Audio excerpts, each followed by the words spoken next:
Thanks in advance to Kurt Helin from Pro Basketball Talk for joining us now. I guess how would you? Where do you stand? I mean, Michael and I would think it's awfully premature to crown Steph Finals MVP in a 2-2 series. With anything could certainly happen. What's the point differential between these two teams? 1 point in favor of Golden State. I mean, a lot can happen in these next 3 games. It feels premature, but having said that, Steph's already won something through 4 games, particularly Game 4, and that's any amount of respect that he was still missing from God knows who. Fair? Yeah.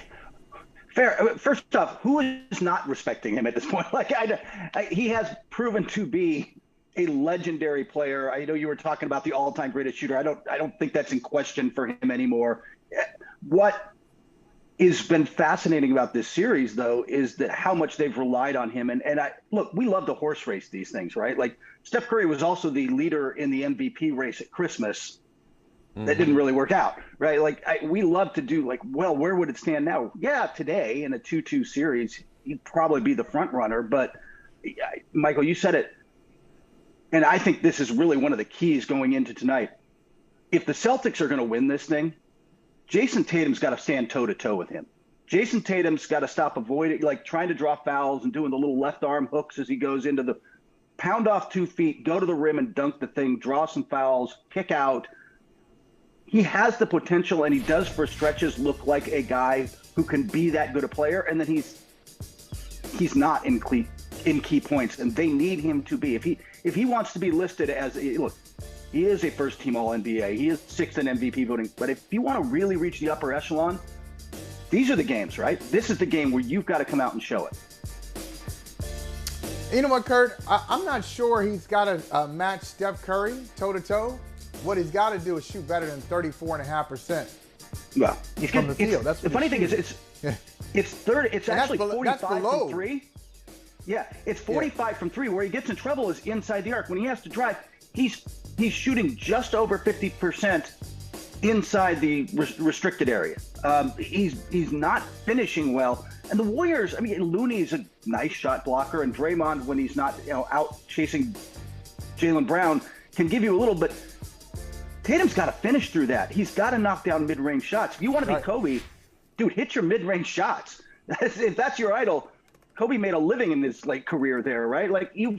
I think that's what's got to happen. Boston knows, to a man, they know what they want to do. I mean, Ime Udoka came out yesterday and said, look, if we played offense the way we're supposed to play offense and stuck to our guns, we'd be up 3-1. And I don't think he's wrong. They have to stay with what works, and then Tatum's just got to knock down some shots.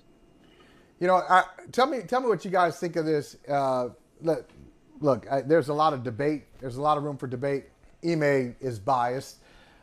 They'd be up 3-1 if they played offense the way they should have. And then Golden State can say, hey, if we had done what we were supposed to do in Game 1, we never would have lost home court advantage to regain it in Boston. So back and forth. But I look at these two teams and say, I think Boston, if they play natural, their normal game, Boston plays its normal game against Golden State playing its normal game, I think Boston is better. The problem is Golden State has played its normal game and ascended with Steph Curry doing above what he normally does. And nobody on Boston has done that.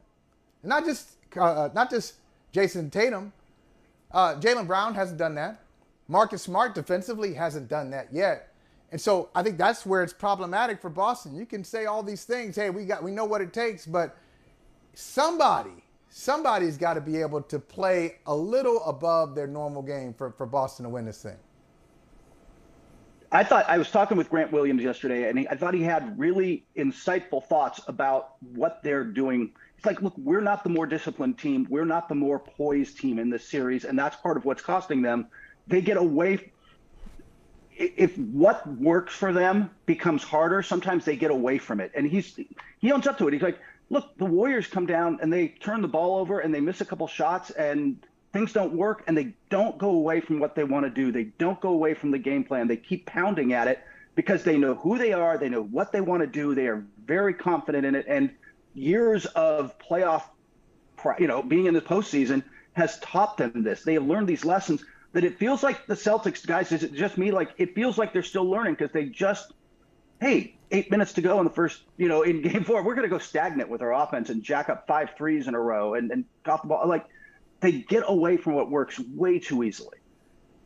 Yeah, no, I mean, that stat that everybody rightfully so made a big deal out of coming into the series. 123 career finals games, was it, for the Warriors to none for the Celtics, has manifested itself in various stretches or at various times in the series.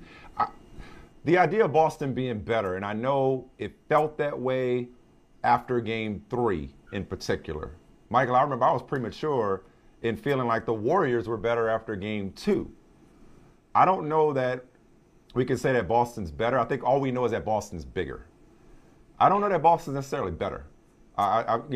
Golden State has been right there defensively all season, and Golden State hasn't played its best. Various members. If you'd have told me Andrew Wiggins would have been the second best Warrior, I'd have been like, ain't no way it's a 2-2 series, and yet here we are. So Michael, I'll do what you just did. I'll pose this question to both of you now. So now it's a best of 3. Who or what, Kurt and Michael, are you betting on in these next 3 games in such an evenly matched series? Spin it forward. How do you like it? What should feel? I'm betting on me racking up a lot more American flight miles. I think this thing's going 7, man.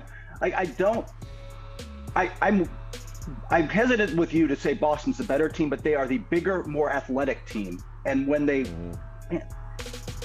you go to the playground, you go to the Y and you play, the bigger, more athletic team wins if you're, unless the other team is just a little more skilled and a little more disciplined, and that's what's happened so far. But I don't see, maybe Boston could rise up tonight and then close things out in game 6, but I think what I'm looking for mostly is, and we talked about Tatum, the other thing I'm just looking at is, can Boston, because they're disciplined on offense, just get the Warriors to play in the half court? When it's in the half court, they're still going to get some points. Curry's still going to do some ridiculous things, but their half court offense is really struggling this series. It's the turnovers. It's the, hey, we're going to shoot up threes that lead to long rebounds and let them get runouts. And nobody, there isn't a team out there that closes the gap like the Warriors, is there? You think you've got a 10-point lead and it's gone in a flash. Mike, what are you betting on? Mike, I know you're a betting man. What are you betting on these next 3 games if it goes 7? You talking to me or Kurt? Yeah, no, you. I said I know you're a betting man. Okay. What are you betting on these next 3 games? Listen, like I told you at the beginning. I told you at the beginning of the series. I'm keeping series dynamics in mind. I'm not playing that game. This team has momentum. This team has momentum. I think that's a figment of our imaginations and sports media. I don't think it reflects the reality of the series. There's no momentum. It's like Jason Tatum said the other day, it's a new series. It is a new series. So whatever happens in game 5, I don't know what's going to happen in game 5. If I need to bet on one thing or one player, and this is going to surprise you, Mike, considering how our conversation started today. No, it's not. I'm betting on Steph Curry putting up numbers and being a guy who they still haven't solved. The Celtics haven't solved him yet. They haven't slowed him down yet. They haven't made him uncomfortable yet. So I think he's going to continue to do his thing, but he has done his thing in wins and he has done his thing in losses. So I don't know what that means for the bottom line. I just know that Steph Curry is going to show up and he's going to probably get 30 something tonight. Yeah. Well, I think the Celtics would live with him getting 30 or even 40 if they don't let the blender start. If the ball starts flying around and the backdoor cuts and the split actions happen and all these, and suddenly Clay's getting open looks and Poole's getting open looks, that's where they're doomed. And the Celtics will give up, even with Al Horford out there, they'll give up some Curry shots to keep them one-on-one rather than letting them look. Their passes are way down. Their assists are way down. That's what the Celtics want. They just don't want to get in a match where that ball's flying around, because once you get scrambling against the Warriors and the chaos starts, you're doomed. I had Warriors in 7 going in. I still got Warriors in 7, and I think Steph's the difference. But I think we all would agree, if the Celtics won the next 2, we know they're undefeated after a loss, which bodes well for tonight, of course. Not that that's going to get them a win.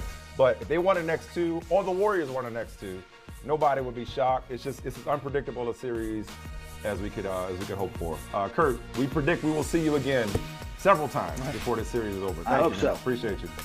Hey, thanks for watching Brother from Another on YouTube. Make sure you hit subscribe before you leave, and be sure to watch us 3 to 5 p.m. Eastern Time on Peacock. Appreciate you.